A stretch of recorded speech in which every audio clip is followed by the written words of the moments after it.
You pull a heavy net from the water. Fish flash in the sun. Your family has more food than anyone can eat tonight. Victory, until you remember there is no refrigerator, no ice, and no store to replace what tomorrow ruins. The moment the fish leaves the water, a clock starts. Warmth speeds change. Moisture gives bacteria, yeasts, and molds room to grow. If the catch spoils, the food is only part of the loss. The labor, gear, and luck vanish with it. So how did people keep food fresh? Mostly they didn't. That is the first trick. Long before cold became a button on a wall, survival often meant making food deliberately less fresh, drier, saltier, smokier, sourer, sweeter, or colder than it had been a moment before. There was no single ancient recipe. There was a system of barriers tuned to local weather, ingredients, labor, and knowledge. Follow those barriers, and a modern refrigerator stops looking like the beginning of food preservation. It becomes one very late, very convenient member of the family. Every preservation method pulls one or more of 7 levers: time, temperature, available water, acidity, air, microbial competition, and protection from pests. People did not need to see a bacterium to notice that certain combinations bought another meal, another week, or sometimes another season. The cheapest lever was time. Eat fragile food first. Share a large catch before it turns. Plan slaughter for colder weather where climate permits. A feast was not always wasteful. Feeding many people quickly could answer a food clock nobody could stop. Temperature came next, but cold was not yet a machine. Cold was a winter night, a shaded cave, a deep cellar, a mountain frost, or spring water moving through stone. It belonged to places and seasons. If your landscape supplied it, you used it. If it did not, you changed the food instead.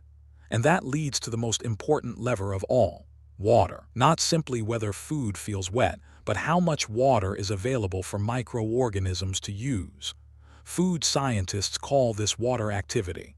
Ancient cooks did not need the term. They could see the result. Slice food thin, spread it in moving air, raise it above damp ground. Let sun, wind, or gentle heat carry moisture away. The food becomes smaller and lighter while microbial growth becomes harder. Drying does not make danger impossible, but it changes the battlefield dramatically. Archaeologists rarely uncover prehistoric jerky. At Karane, the evidence is indirect. The eastern Jordan site was occupied roughly 19.9 to 18.6 thousand calibrated years ago.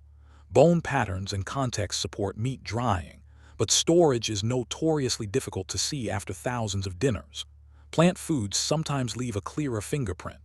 A fire destroyed an early Bronze Age room at Tel-e-Saidiyeh in the Jordan Valley. That disaster preserved a larder. Under a microscope, researchers identified fruits that had been sun-dried: grapes, figs, pomegranate, and more, evidence of preservation hiding inside charred tissue. But dry food can pull moisture back from the air. Grain can meet insects, rodents, mold, or thieves. So drying created a second invention: the storehouse. Baskets, sealed jars, raised floors, guarded rooms, and granaries turned preservation from a kitchen action into architecture and social organization. Salt attacks the same problem from another direction. Dissolved salt binds part of the available water and makes life harder for many microbes. Sugar can do something similar in concentrated preserves. The crystals are not tiny exterminators. Think of them as locks clicking onto water molecules the microbial workforce hoped to use. Of course, enough salt or sugar changes the food. That was the point. Preserved fish was not pretending to be fresh fish. Jam was not a berry paused in time. A pantry often survived by trading one quality for another: texture for endurance, weight for portability, freshness for tomorrow. Then there was smoke. Smoke can add preservative compounds and a fire can cook and dry. But smoke usually worked best as part of a team with heat, salt, curing, or continued drying. A smoky smell alone is not a force field. Even today, many smoked foods still need refrigeration. Put those methods together and you get what modern food science calls hurdles. Lower the available water. Add acid. Change temperature. Limit air. Add heat. No single barrier has to do every job if several barriers cooperate. Your ancestors' pantry looked like tradition, but underneath, it behaved like systems engineering. The strangest barrier recruited the enemy. Fermentation lets selected microorganisms transform food before unwanted ones take over.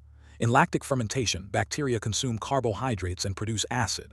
The pH falls, the neighborhood changes. Some rivals find it much harder to grow, while humans get a food with new flavor, texture, and keeping qualities. People sometimes call fermentation controlled spoilage. Catchy, but incomplete. A successful ferment is an ecosystem under management. The right food, salt, container, oxygen level, temperature, and time. Get the conditions wrong and the helpful microbes do not magically file the proper paperwork.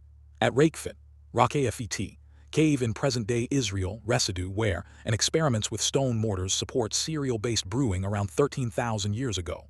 The context points to ritual feasting. It is remarkable evidence of controlled fermentation, but it is not proof that beer invented farming or that every prehistoric community preserved food the same way. Fermentation eventually filled the world with breads, cheeses, sour vegetables, fish sauces, beers, wines, and foods that do not fit neat modern categories. The method preserved calories, but it also created identities. What began as chemistry became taste, ritual, trade, inheritance, and occasionally a family argument about whose crock smells correct. Cold still mattered whenever people could capture it. At Hopewell Furnace in Pennsylvania, a springhouse cooling room held crocks partly submerged in flowing water. Milk, meat, fruit, and vegetables sat in a place cooler and steadier than the kitchen. The room was locked because preserved food was valuable food. An ice house performed an even bolder trick, save winter. At Hampton, a deep stone chamber covered with earth held blocks cut from ponds and separated with insulating material. The ice could survive far into summer, but the building, land, tools, and labor made this stored cold a sign of wealth, not a universal household appliance. In the Andes, indigenous communities developed a different partnership with cold. Repeated freezing and drying transformed potatoes into chuño. In 2026, archaeologists reported chuño at Tambo Viejo on Peru's coast, evidence that this highland product moved through the Inca realm. Cold here was climate, processing knowledge, and transport working together. These examples do not form one ladder of progress with a refrigerator at the top. A tropical fishing community, an Andean storehouse, and a wealthy temperate estate faced different foods and winters. Survival came from adaptation, not one global pantry plan. During the early 1800s, natural ice became an industry in the United States. Workers cleared frozen ponds, scored the surface, cut blocks, hauled them into insulated storage, and shipped winter toward warmer cities. Frederick Tudor helped turn melting water into a business, and cold into cargo. At home, the icebox put a block of ice above insulated shelves. Cool air sank around milk, eggs, and meat while meltwater drained below. It was a refrigerator with a melting battery and a delivery subscription. Miss the iceman, forget the drain, or open the door too often, and the system reminded you who was really in charge. The box only worked because a network worked. Winter weather, cutters, horses, saws, storage houses, ships, wagons, insulation, delivery routes, and household labor. Cold had entered the kitchen, but it was still seasonal nature moving through an expensive human machine. Mechanical refrigeration broke that dependence by moving heat with machinery. The technology had many contributors and many experiments. An early mechanical refrigeration system was patented in 1834. At first, machines were large, costly, and more useful to industry than to an ordinary family kitchen. Adoption took time. In the United States, the National Park Service reports that by 1944, about 85% of households had a refrigerator instead of an icebox. That number tells one national story, not the world's. Electrification, income, war, manufacturing, and infrastructure moved at different speeds everywhere. The real revolution was larger than the white box. Refrigerated production, transport, warehouses, shops, and homes formed a cold chain. Perishable food could travel farther and wait longer. Seasons mattered less to shoppers. Farms, markets, domestic work, and diets changed around a continuous promise. Keep it cold all the way. Put the chain together. Eat quickly. Share. Cool with landscape. Remove water. Bind it with salt or sugar. Add heat and smoke. Recruit fermentation. Build containers and cold rooms. Harvest ice. Move it. Then build a machine that holds one temperature while an entire network keeps supplying it. The older methods did not become obsolete. Bread, cheese, dried fruit, salted fish, pickles, cured meat, jam, and fermented sauces still surround the refrigerator. They taste like culture because generations turned constraints into preferences. For actual home preservation, though, history is not a safety manual. Use current tested guidance. Back at the water, your shining catch is still on the clock. But now there are choices. Dinner, drying rack, salt, smoke, souring crock, cool cellar, ice, or today's humming door. The refrigerator did not teach humans how to save food. It simply made one ancient trick: cold stay for dinner.